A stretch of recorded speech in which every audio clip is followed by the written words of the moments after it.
പ്രഭാഷകൻ 2:1 മുതലുള്ള തിരുവചനം. എൻ്റെ മകനെ, നീ കർത്തൃ ശുശ്രൂഷയ്ക്ക് ഒരുമ്പെടുന്നെങ്കിൽ പ്രലോഭനങ്ങളെ നേരിടാൻ ഒരുങ്ങിയിരിക്കുക. നിന്റെ ഹൃദയം അവക്രവും അചഞ്ചലവുമായിരിക്കട്ടെ. ആപത്തിൽ അടിപതറരുത്. അവിടുത്തോട് വിട്ടകലാതെ ചേർന്നു നിൽക്കുക. നിന്റെ അന്ത്യദിനങ്ങൾ ധന്യമായിരിക്കും. വരുന്ന ദുരിതങ്ങളെല്ലാം സ്വീകരിക്കുക. ഞെരുക്കുന്ന ദൗർഭാഗ്യങ്ങളിൽ ശാന്തത വെടിയരുത്.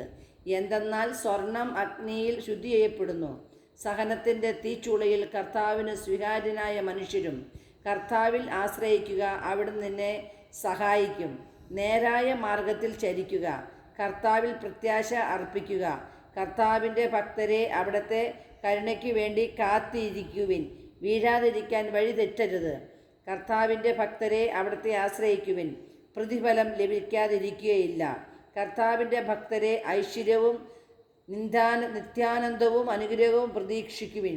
കഴിഞ്ഞ തലമുറകളെപ്പറ്റി ചിന്തിക്കുവിൻ. കർത്താവിനെ ആശ്രയിച്ചിട്ട് ആരാണ് ഭഗ്നാശനായത്? കർത്താവിൻ്റെ ഭക്തരിൽ ആരാണ് പരിത്യക്തനായത്? അവിടുത്തെ വിളിച്ചപേക്ഷിച്ചിട്ട് ആരാണ് അവഗണിക്കപ്പെട്ടത്? കർത്താവ് ആർദ്ര ഹൃദയനും കരുണാമയനുമാണ്. അവിടുന്ന് പാവങ്ങൾ ക്ഷമിക്കുകയും കഷ്ടതയുടെ ദിനങ്ങളിൽ രക്ഷയ്ക്കെത്തുകയും ചെയ്യുന്നു. Praise the Lord. Hallelujah, hallelujah.